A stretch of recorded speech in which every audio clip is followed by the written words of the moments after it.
বিএনপির তাড়াহুড়াটা খুবই দৃশ্যমান অনেকের কাছেই মনে হচ্ছে। বিএনপির এই তাড়াহুড়াটাকে কিভাবে দেখেন? জামাত ইসলামের জন্য একটা সমস্যা যেটা আছে সেটা হচ্ছে তার কিন্তু নির্বাচনের যে নিবন্ধন সেই নিবন্ধনটা কিন্তু এখনো ফিরে পায়নি। আওয়ামী লীগকে নির্বাচনে আসতে দেওয়া যাবে না। নাহিদ ইসলাম তিনি কিন্তু আবার বলেছেন যে গণপরিষদ এবং জাতীয় সংসদ নির্বাচন দুটো একসঙ্গে হতে পারে। কোথাও কোনো আওয়ামী লীগের লোক হয়তো প্রস্তুতি নিচ্ছে যে সে নির্বাচন করবে।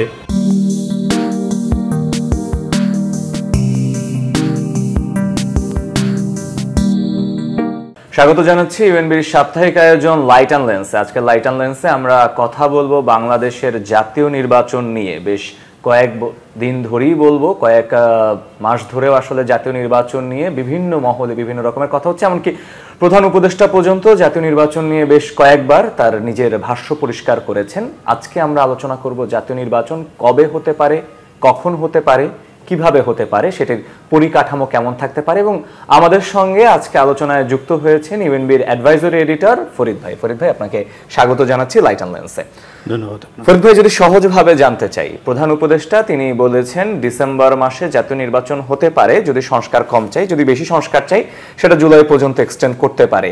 বর্তমান পরিস্থিতিতে এসে আপনার কি মনে হয় আসলে জাতীয় নির্বাচন কবে হতে পারে বা কবে হওয়া উচিত? ধন্যবাদ। এটা এখন একটা জাতীয় পর্যায়ের আলোচনার এই ব্যাপার।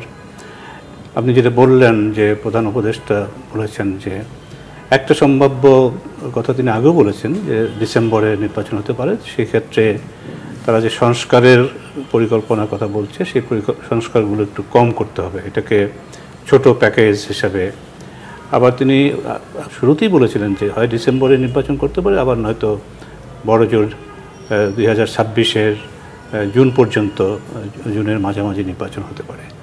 সেটাকে ধরেই একটা আপনার যে আলোচনাগুলি তার দিক থেকে চলছে। এবং আপনি যদি দেখুন যে আরেকটু অগ্রগতি, যে সম্প্রতি পুলিশের কর্মকর্তাদের সঙ্গে তিনি যে বৈঠক করেছেন, তারপর দুটো বৈঠক করেছেন পরপর, সেখানে কিন্তু তাদেরকে বলেছেন যে আপনারা একটা সুষ্ঠু এবং বাংলাদেশের ইতিহাসে একটি কি বলা যায় সর্বশ্রেষ্ঠ নির্বাচন অনুষ্ঠানের জন্য প্রস্তুতি নেন এবং এই নির্বাচনটা যাতে এমন হয় যেটা সবাই সবসময় মনে রাখবে, সেদিক থেকে তিনি প্রস্তুতির কথা বলছেন। এবং এখন আরেকটা দিক আছে যেটা যে এর আগে তাহলে সংস্কারের কি হবে, সংস্কারের দিকটাও তিনি বলেছেন যে যদি রাজনৈতিক দলগুলির উপরে তিনি এটা সরে দিয়েছেন যে যদি তারা কম সংস্কার চায় তাহলে পরে তারা ডিসেম্বরে নির্বাচন করতে পারে, আর বেশি সংস্কার চাইলে সেটা জুন মাসে। এখন এগুলো নিয়ে নানান জটিলতা আছে। ওনার দিক থেকে এটা বলা হলো, কিন্তু রাজনৈতিক দলগুলোর মধ্যে এখন নানান ধরনের প্রশ্ন আছে। একটা প্রশ্ন হচ্ছে যে আপনি যদি ধরুন যে বিভিন্ন ধারা আছে, একটা বিএনপি যদি আপনি ধরি আমরা এই মুহূর্তে সবচেয়ে বড় রাজনৈতিক দল, তো বিএনপির দিক থেকে তারা বলছে যে আমি ডিসেম্বরের মধ্যে কেন, তারা আগেও নির্বাচন করা সম্ভব। কাজে সংস্কার যতটুকু প্রয়োজনের মধ্যে সেইটুকু সংস্কার করে আমরা নির্বাচনটা করতে পারি, এটা একটা। আরেকটি হচ্ছে যে নতুন যে একটা রাজনৈতিক দল হয়েছে এনসিপি, সে এনসিপি তাদের কিন্তু নানান ধরনের দু তিনটা প্রশ্ন আছে। একটা হচ্ছে যে তারা সংস্কার তো চাচ্ছেই, তারপরেও তারা বলছে যে এই নির্বাচনটা কোন নির্বাচন হবে, এটা কি জাতীয় সংসদ নির্বাচন আগে হবে নাকি স্থানীয় সরকার নির্বাচন আগে হবে। আবার এনসিপির আহ্বায়ক যিনি আছেন প্রধান নাহিদ ইসলাম, তিনি কিন্তু আবার বলেছেন যে গণপরিষদ এবং জাতীয় সংসদ নির্বাচন দুটো একসঙ্গে হতে পারে। সেটা একটু অনেকের কাছেই এবং আমার নিজের কাছেও একটু গোলমেলে ব্যাপার, সেটা কিভাবে হবে। কারণ তারা যেটা চাচ্ছে যে আমি যতটুকু বুঝতে পেরেছি যে গণপরিষদের জন্য একটা ভোট হবে, আবার জাতীয় সংসদ নির্বাচনের জন্য একটা ভোট হবে, এবং একই দিনে সেই ভোটটা হবে, অর্থাৎ একই জায়গায় দুটো ভোট হতে পারে। কাজে গণপরিষদ সেটা কাজ হবে যে সংবিধান যেটা হবে সেই সংবিধানটাকে, নতুন সংবিধান যেটা যা করতে চাচ্ছে সংস্কারের মাধ্যমে বিভিন্নভাবে, সেটার অনুমোদন দিয়ে সেই গণপরিষদটা আপনার বিলুপ্ত হয়ে যাবে। এবং তারপরে যারা এমপি হিসাবে মানে জাতীয় সংসদের সদস্য হিসেবে নির্বাচিত হয়েছেন তারা সরকার গঠন করবেন এবং তখন তারা ওই সংবিধান অনুযায়ী চলবেন, দেশ চালনা করবেন। কিন্তু ব্যাপারটা খুব গোলমেলে। আবার কারো কারো ধারণা যে একই ব্যক্তি গণপরিষদের জন্য নির্বাচিত হবেন আবার জাতীয় সংসদের জন্য হবেন, এমনও হতে পারে, এটা পরিষ্কার না। কাজে এটা একটা কিন্তু জটিলতা। কারণ তারা যদি মনে করে যে জাতীয় এই জিনিসটার, তারা এই দাবিটার থেকে কোনো ছাড় না দেয়, তাহলে পরে নির্বাচনের ব্যাপারটা নিয়ে একটু আরেকটা হচ্ছে জামাত ইসলামী, মনে করুন জামাত ইসলামরাও কিন্তু তারা তাড়াহুড়ার মধ্যে নেই। তারা কখনো বলছে যে আমরা নির্বাচনের একটা রোড ম্যাপ চাই, আবার কখনো বলছে যে তারা সংস্কারের দিক থেকে চাই। আবার জামাত ইসলামের জন্য একটা সমস্যা যেটা আছে সেটা হচ্ছে তার কিন্তু নির্বাচনের যে নিবন্ধন, সেই নিবন্ধনটা কিন্তু এখনো ফিরে পায়নি। জি, সেটা কিন্তু তাকে পেতে হবে যদি তাকে নির্বাচনের দলগতভাবে অংশগ্রহণ করতে হয়, তাহলে পরে সেটা একটা সমস্যা। এখন আওয়ামী লীগের প্রশ্নটা যেটা আপনি বলছেন, আওয়ামী লীগ দল হিসেবে নিষিদ্ধ হয়নি, আওয়ামী লীগ নির্বাচনে নিষিদ্ধ হয়নি এবং এটা নিবন্ধিত দল। যদি তারা নতুন কোনো ঘটনা না ঘটে এর মধ্যে, ডিসেম্বরের মধ্যে বা নির্বাচন আসার পরে, তাহলে পরে সেখানে কিন্তু আপনার কি বলে যে তারা অংশগ্রহণ করতে পারে। সেটা হচ্ছে গিয়ে কাগজে কলমে তারা অংশগ্রহণ করতে পারে, কিন্তু দলটির বর্তমান যে অবস্থা, তারা কোথায় আছে, তারা দেশের বাইরেই নেতৃত্বের একটা বড় অংশ আছে, তাদের দলীয় প্রধানও দেশের বাইরে আছেন। তো কাজেই তারা গুছিয়ে কতটা এই সময়ের মধ্যে নির্বাচনে অংশগ্রহণ করতে পারবে সেটা কিন্তু এখনও পরিষ্কার কোনো চিত্র আমরা পাচ্ছি না। এখানেও কিন্তু একটা সমস্যা রয়ে গেছে।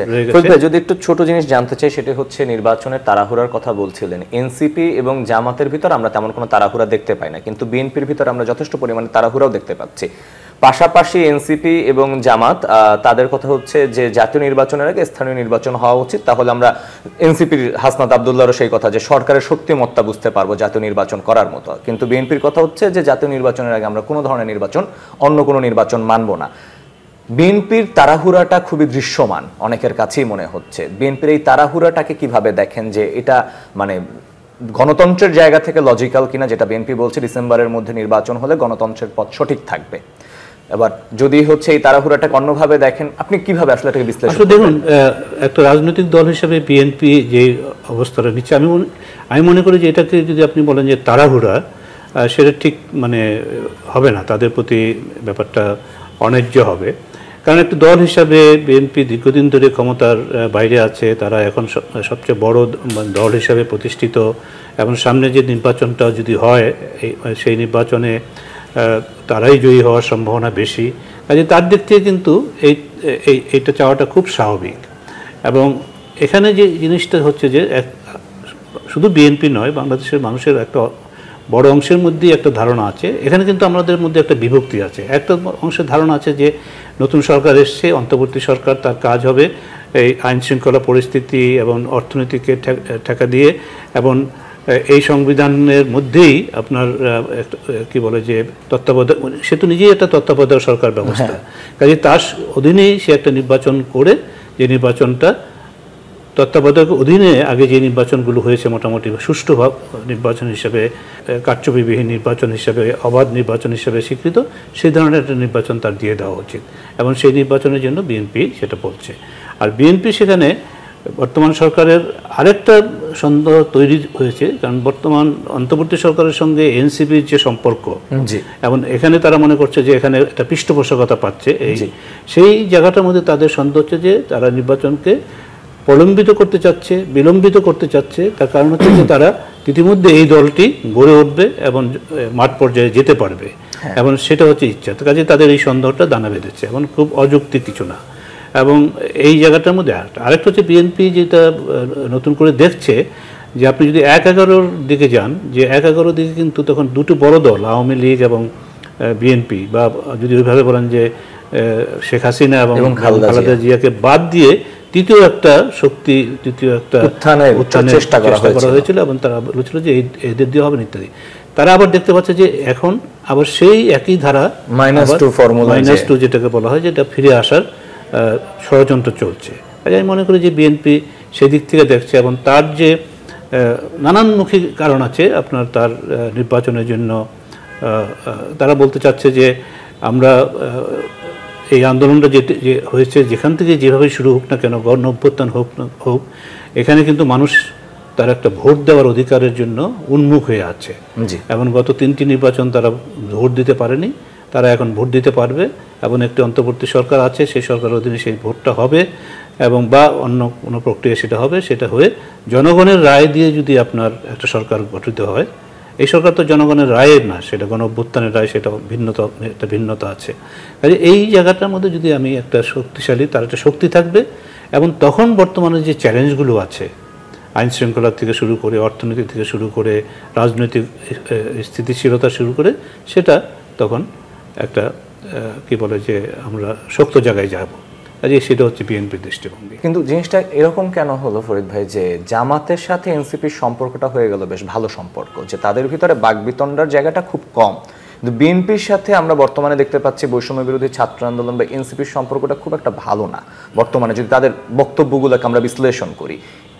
বিপ্লব পরবর্তী বলি বা গণঅভ্যুত্থান পরবর্তী বলি, এই সময়ে এসে এই দ্বিধা বিভক্তিটা আসলে হওয়ার মূল কারণ কি ছিল বলে মনে করেন? এগুলো ধরুন নানামুখী বেশ কয়েকটা ঘটনা ঘটেছে, আপনি যদি জানেন, যে সেটা হচ্ছে যে বিএনপির অবস্থান এবং বৈষম্য বিরোধী ছাত্র আন্দোলনেই বলেন, এখন পরবর্তীতে এখন এনসিপি হয়েছে, তারা কতগুলো জিনিস চেয়েছিল। আপনি যেমন ধরুন রাষ্ট্রপতির অপসারণ, রাষ্ট্রপতিকে অপসারণ করে কিন্তু সেটা বিএনপি কিন্তু সেই জায়গাটার মধ্যে একটা অবস্থান নিয়েছে, না, রাষ্ট্রপতিকে অপসারণ করা যাবে না। তারা যে ধরনের সংস্কারের জন্য যেই বিরাট আয়োজন করে বসছে অন্তর্বর্তী সরকার, সেখানে এনসিপির সমর্থন আছে, কিন্তু বিএনপি মনে করছে যে এত বড় বিশাল আয়োজন করার কোনো প্রয়োজন নাই। আমি যেখানে সুনির্দিষ্টভাবে যে কাজগুলো করলে একটা সুষ্ঠু নির্বাচন করা সম্ভব, জনগণের প্রতিনিধির কাছে ক্ষমতা দেওয়া সম্ভব, সেই জিনিসটা আমাদের করা দরকার। সেখানে তাদের মধ্যে একটা বিভেদ তৈরি হয়েছে। তারপরে যে বিভেদটা মানে এখন চলছে, যে সামনে বিএনপি মনে করছে যে এনসিপি সরকারের পৃষ্ঠপোষকতায় চলছে এবং প্রধান উপদেষ্টার শুধু আশীর্বাদ নয়, তার পৃষ্ঠপোষকতায় তাই না। কাজেই এমন একটা অবস্থায় আসছে যে তারা সংস্কারটাকেই এখন বিএনপি মনে করছে সংস্কারের নামে এখন প্রলম্বিত করা হচ্ছে, এবং এটা একটা ষড়যন্ত্রের অংশ হিসেবে বিএনপিকে বাইরে রাখার। কাজে এখানে দুটো দলের মধ্যে আরেকটা হচ্ছে যে স্থানীয় সরকার নির্বাচন যে আগে করা, সেটাও তো বিএনপির আপত্তি করছে, এমনকি গণপরিষদের যে নির্বাচন, সেটাও বিএনপি আপত্তি করছে। কাজেই বিএনপির এই যে তার অবস্থান, রাজনৈতিক অবস্থান, সেই অবস্থানের সাথে তাদের অবস্থান মিলছে না। এখানে কিছু কিছু অবস্থানে জামাতের সাথেও মিলছে না। আবার আপনি যে বললেন জামাতের সঙ্গে এনসিপির সম্পর্ক, জামাতের সাথেও কিন্তু এনসিপির সম্পর্কের মধ্যে এখন একটা টানাপোড়েন শুরু হয়েছে। আপনি জানেন যে নতুন যারা এনসিপি দল, নাহিদ ইসলাম বলেন, আপনার মাহফুজ আলম বলেন, তারা কিন্তু জামাতের যে আপনার স্বাধীনতা বিরুদ্ধে অবস্থান, যুদ্ধ অপরাধীদের নিয়ে তাদের অবস্থান, এবং জামাতের যে এই ইতিহাসটা, সেই ইতিহাসের সাথে কিন্তু তারা নিজেদেরকে সম্পৃক্ত করতে চাচ্ছেন। মাহফুজ আলমের বক্তব্য এবং তার সেখানে কিন্তু আপনি দেখবেন যে জামাতের সঙ্গে মাহফুজ আলমের বক্তব্যের আপনার প্রতিবাদ করেছে, তাই না। আবার আরেকদিকে দেখবেন যারা ইসলামী ছাত্র শিবির করতো, যারা আবার এই বৈষম্য বিরোধী ছাত্র আন্দোলনের সাথে ছিল এবং এই শেখ হাসিনার আন্দোলনের পতনের আন্দোলনের ছিল, তারা কিন্তু আবার আরেকটি দল করার, আরেকটা প্ল্যাটফর্ম করার চিন্তা করছে। তার মানে তারা আবার এই কি বলে যে আপনার নাহিদ ইসলাম বা এদের যে দল, এদের মধ্যে যারা আছে তাদের মধ্যে কিন্তু তারা থাকছে না। কাজেই সেখানেও টানাপোড়েনটা শুরু হচ্ছে। আবার ওরাও আবার কিন্তু জামাতের সঙ্গে থাকতে চাচ্ছে না। কাজে জামাতেরও কিন্তু এখন একটা প্রথম দিকে যেরকম মনে হচ্ছিল যে সর্বত্রই জামাত, এবং জামাতের একটা তর্ক করে এগিয়ে যাচ্ছে, কিন্তু আবার এখন দেখা যাচ্ছে যে আবার নতুন ধরনের পরিস্থিতি তৈরি হচ্ছে। যদিও এটা সম্পূর্ণভাবে বলা যাবে না এটা কোন দিকে যাচ্ছে, কিন্তু জামাতও কিন্তু খুব একটা স্বস্তিতে নেই এখন মনে হচ্ছে। ফরিদ ভাই, যদি একদম সহজভাবে জানতে চাই যে এনসিপিতে নাহিদ যে কয়েকবার আসলে ডিপ্লোম্যাটদের সাথে কথা বললো বা হচ্ছে রয়টার্সের কাছে ইন্টারভিউ দিল, তার একটা কথাই ছিল যে আওয়ামী লীগকে নির্বাচনে আসতে দেওয়া যাবে না। আওয়ামী লীগ বলতে সরাসরি এখন তারা বলছেন ফেসিস্ট হাসিনা সরকার, সেটাকে আসলে তারা কোট আনকোট করে এই কথাটাই বলছেন, কিন্তু নিবন্ধিত একটি দল সে নির্বাচনে অংশই নিতে পারবে না, এই ধরনের একটা জিনিস চাপিয়ে দেওয়া, এটাকে আপনি কিভাবে দেখেন? এটা দেশের মানুষের ক্ষোভের জায়গা থেকে, নাকি এনসিপি নির্বাচন এখন নতুন একটা গ্রাউন্ডের জায়গা থেকে? না, দেখুন, এনসিপি যে এই জিনিসটা বলছে, আমি মনে করি যে অনেকটা তাদের সেই মানুষের যে আবেগটা আছে, গণঅভ্যুত্থানের যে তাদের দিক থেকে যে গণঅভ্যুত্থানের প্রেরণাটা তারা মনে করেন, যে আওয়ামী লীগের দুঃশাসন এবং তাদের জনগণের অংশ মানে অভ্যুত্থানের মধ্য দিয়ে তার সরকারের পতন, সেগুলোকে তারা কাজে লাগাতে চাচ্ছে, এটা একটা জিনিস। এবং ওই আবেগ থেকে কিন্তু এখনও যেটাকে বলে একটা হ্যাংওভার ইংরেজিতে, মানে ওই জিনিস থেকে কিন্তু এখনও মানুষ বের হয় না। মানুষের বের হওয়াটা চেয়েও বড় কথা হচ্ছে যে এরা বের হতে পারেনি। আমি বলছি না যে সাধারণ মানুষ সেটা নিয়ে এখন ভাবছে ইত্যাদি করছে, তা না, কিন্তু এরা বের হতে পারে না, এটা একটা কথা।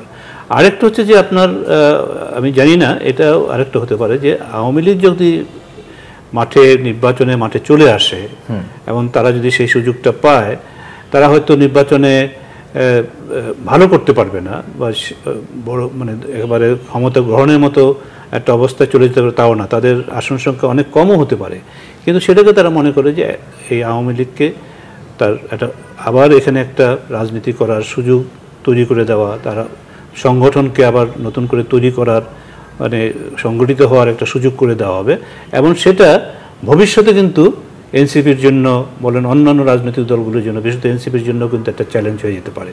কাজে এনসিপি চাইবে খুব স্বাভাবিকভাবেই যে এই জায়গাটা যদি ফাঁকা যেটা আছে আওয়ামী লীগের জায়গাটা, সেই জায়গাটার মধ্যে তারা তাদের মানে সুবিধা গ্রহণ করা, এবং তারা যদি সেখানে যেতে পারে, সেই মানুষগুলোর কাছে যেতে পারে যারা আওয়ামী লীগের সমর্থক আছে বা যারা কর্মী আছে এবং যারা আছে, তাদেরকে যদি তারা তাদের দলে টানতে পারে, সেটাও তাদের একটা চিন্তা থাকতে পারে।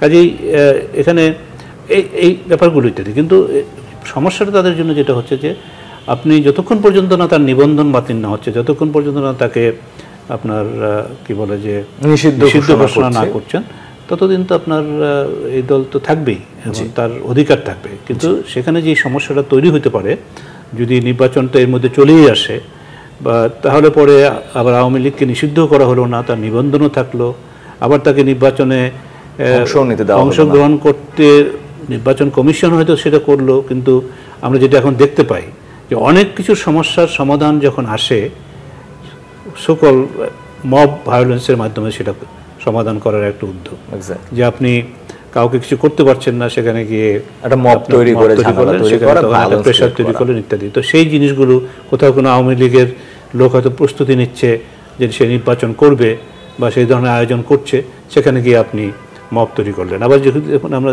এটা জাতীয় পার্টির ক্ষেত্রে আমরা দেখছি, তারা দুইবার তাদের একটা ইফতার পার্টি আয়োজনের ক্ষেত্রে গিয়ে দেখা গেছে যে সেখানে এক ধরনের বিশৃঙ্খলা তৈরি হয়েছে, মব ভায়োলেন্স হয়েছে। সেখানে আবার কোনো কোনো ক্ষেত্রে দেখা গেছে যে বিএনপিও সেখানে অভিযোগ আছে, যুক্ত হচ্ছে। কাজে এগুলো মিলিয়ে আপনার তারা যেভাবে চিন্তা করুক না কেন, সেখানে রাজনীতিতে একটা বিশৃঙ্খলা বা একটা নৈরাজ্য তৈরি হওয়ার একটা আশঙ্কা কিন্তু আছে। ফরিদ ভাই, নির্বাচন নিয়ে আসলে বিস্তারিত আলোচনা হলো আপনার সঙ্গে, এবং এর মাধ্যমে আসলে আমরা একটি সুষ্ঠু ধারণাও পেলাম বাংলাদেশের বর্তমান পলিটিক্যাল কালচার নিয়ে এবং নির্বাচন কিভাবে হতে পারে না হতে পারে। আপনি আপনার মূল্যবান মতামত জানিয়েছেন, আমাদেরকে সময় দিয়েছেন, আপনাকে অসংখ্য ধন্যবাদ। আপনাকে ধন্যবাদ। দর্শক, শুনছিলাম বাংলাদেশের জাতীয় নির্বাচন নিয়ে। শুধু জাতীয় নির্বাচন না, স্থানীয় নির্বাচন, গণপরিষদ নির্বাচন, রাজনৈতিক দলগুলোর কি অবস্থা, এসব নিয়ে বিস্তারিত আলাপ হচ্ছিল। আজকের লাইট অ্যান্ড লেন্স আমরা এখানে শেষ করছি। তবে আগামী সপ্তাহে আবারও দেখা হবে নতুন কোনো বিষয় নিয়ে, নতুন কোনো আলোচনা নিয়ে। ততদিন পর্যন্ত ভালো থাকুন, সুস্থ থাকুন।